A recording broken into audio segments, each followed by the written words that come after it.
त्या मनोज जरांगेंच्या या सगळ्या संघर्षाचा मधला काळ जो आपण पाहिला, महाराष्ट्राच्या सगळ्या हेडलाईन्स जरांगेच्या आरक्षणाच्या भोवती होत्या.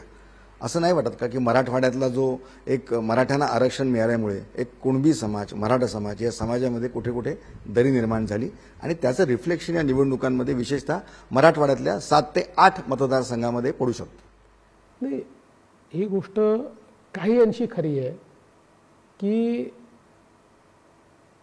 समाजामध्ये अस्वस्थता निश्चित तयार झाली आहे. म्हणजे हे जर मी मान्य केलं नाही तर कुठेतरी ही पळवाट काढल्यासारखं होईल.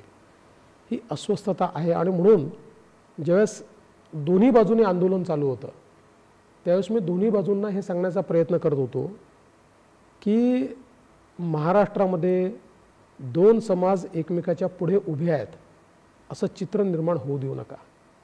महाराष्ट्राच्या सोशल फॅब्रिक करता ते चांगलं नाही आहे. खरं आहे. काही अंशी आज आपल्याला ते दिसतंय, पण तरी देखील मी म्हणेन की अशी परिस्थिती नाही आहे की गावोगावी आता गट पडलेले आहेत, एकमेकाचे चेहरे पाहत नाही, एकमेकाला मतदान करणार आहे, अशी परिस्थिती नाही आहे.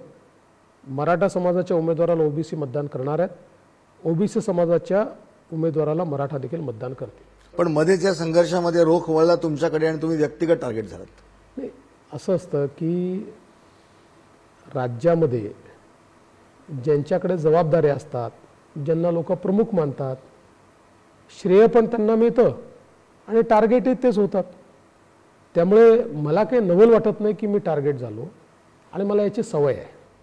नाही, पण तसं म्हटलं तर महाराष्ट्रामध्ये 3 प्रमुख चेहरे, एक मुख्यमंत्री आणि 2 उपमुख्यमंत्री, हे तिन्ही प्रमुख चेहरे आहेत, पण एकच चेहरा टार्गेट झाला. ज्यांनी केला त्यांना विचारा, मला विचारून काय फायदा आहे. ज्यांनी केला त्यांना विचारा की एकालाच टार्गेट का करण्यात येतं. पण मला खरं सांगतो, मला काही त्यांनी फार काही प्रॉब्लेम होतो असं नाही. काय आहे, आता जी माझी प्रतिमा आहे, चांगली असेल, कोणाला वाईट वाटत असेल, जी काही प्रतिमा आहे ती लोकांच्या मनात तयार झाली आहे. त्यामुळे त्याच्यावर परिणाम होणार नाही. आणि विशेषतः ज्याला आपण ट्रायड अँड टेस्टेड म्हणतो तशा प्रकारचं ट्रायड अँड टेस्टेड नेतृत्व लोकांनी माझं बघितलं आहे.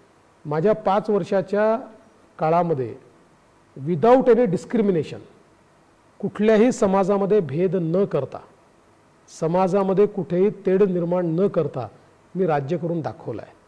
त्यामुळे सर्वसामान्य माणसांना हे माहिती आहे.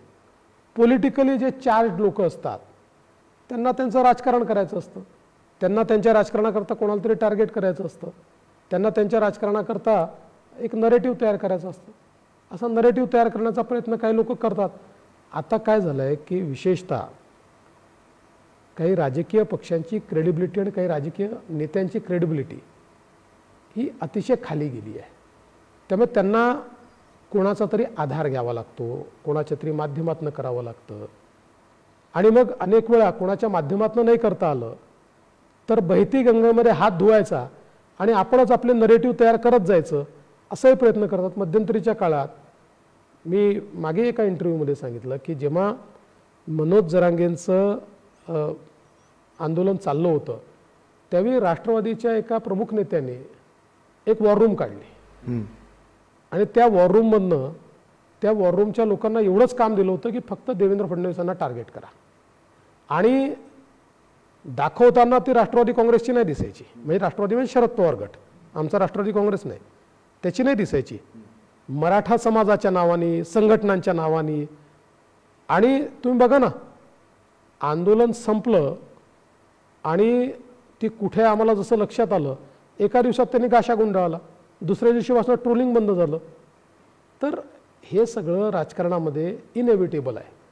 फक्त त्यांना हे समजत नाही, हे जे असे वागतात की मी पण गृहमंत्री आहे आणि गृहमंत्रीपदापेक्षा देखील सगळ्या समाजांमध्ये माझ्यावर प्रेम करणारे लोक आहेत. त्यामुळे कुठे काही घडलं तर लोक मला सांगतातच. पण अशा प्रकारे आंदोलनाचं आणि महाराष्ट्राच्या समाजाचं आरोग्य बिघडवणाऱ्या मंत्र्याला तुम्ही नंतर कॉर्नर का नाही केलं? मंत्री म्हणजे मला समजलं नाही.